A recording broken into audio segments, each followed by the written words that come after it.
Hey guys! I will do some unboxing of my pasalubong from Philippines! Woo! Charot!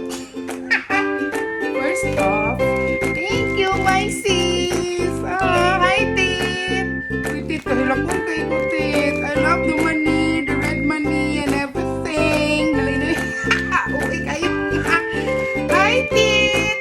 Thank you so much for your red money! I so love it! Oh my God! Pang na ako, pang 1 year stocks. Charot lang, 1 year is meron ko ka. Si Mana Hurot na. Hey, I so love it sis! Thank you! Mwah. Sunod, I have the bulad. The bulad from Cebu! My bulad! Salamat sis Grace for your bulad. Bulad-bulad na abot sa sarja yung bulad.